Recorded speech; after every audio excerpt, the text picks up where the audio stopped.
here with us. Although I never met them, Natasha's Grandma June and Grandpa Morris sound like the quintessential Jewish grandparents, always concerned that everyone's belly should be full, and I think we would have got along absolutely famously. Fortunately, Natasha did get to meet my granddad Jack. For those of you who never met my granddad, picture Harry.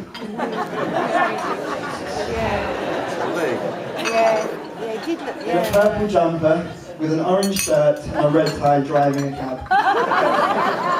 Slowly. He was a true one-off and a brilliant granddad who everyone loved and was so well known in our local area and beyond, and I was absolutely privileged to know him. Thank you. But Natasha and I are incredibly fortunate to be joined by 5 of our grandparents here with us. Omar Myrna and Opar Monty. At first, you're somewhat cautious of me and my ability to keep Natasha in the lavish style to which she is accustomed. And with good reason. Believe it or not, I wasn't always the suave, urbane master of the universe that stands before you today. For want of a better word, I was a never. I'm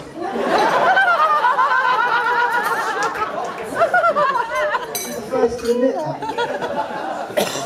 But you stood by me, and you always treated me as your own grandson.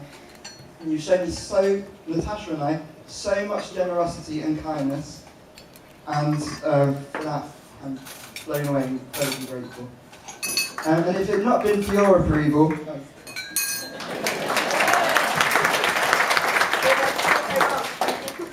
Mona and Monty, if it had not been for your approval, Natasha would have done the humane thing and put me out my misery years ago. But she has not, speaks to your warmth, as well as to my ability to smile my way into your affection.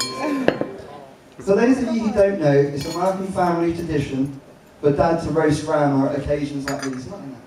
Don't worry, Grandma. Relax. I wouldn't dare do such a thing. Excuse But me, I got one. you look as elegant as you are pungent tonight.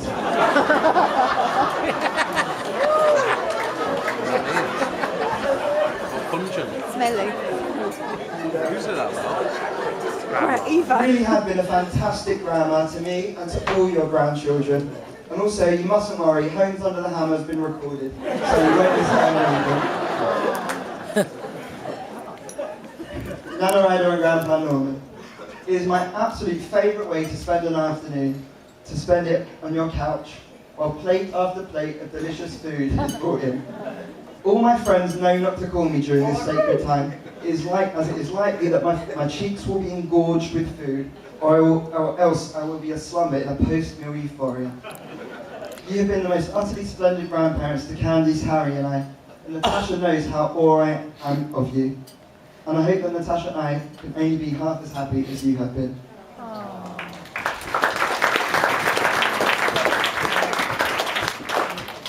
Now, when I was growing up, I always wanted a little brother.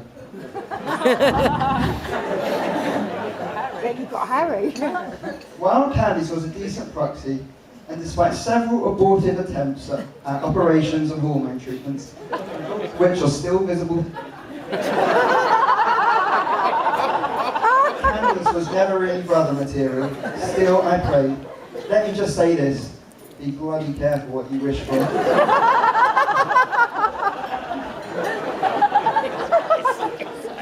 Came along just before my bar mitzvah, and to begin with, you were shoo. You had food all over the ground, making incomprehensible gurgling sounds, and were utterly dependent on Mum. It's funny how those same qualities aren't so endearing now you're 14. It says here, thank you for those kind words before, but I'll skip over that bit. Harry, I'm not sure if you're a genius or insane, but you have an unpredictability that makes you both hysterically funny, but also, as we saw, utterly frightening. You're completely unconstrained by social norms, but you are my favourite brother and my best friend. Can you say It's right, Harry. you have such a way with vegetables.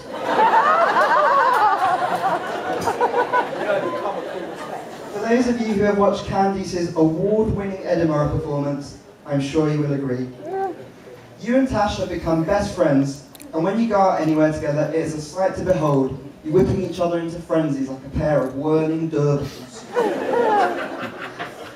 Candice and Harry, as long as you have given us plenty of notice, as we need time to remove all the sharp objects and edges for Harry, Natasha and I can't wait to spend loads of time with you, and once did in our new home. Now, the famous Cray twins, Ali and Ben, and the little sidekick Charmaine.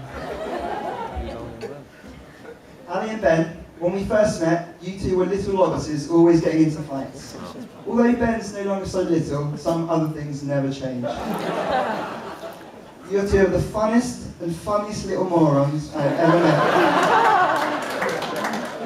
And it has been a pleasure fighting over premium bits of chicken with you every Shabbos for the last 10 years.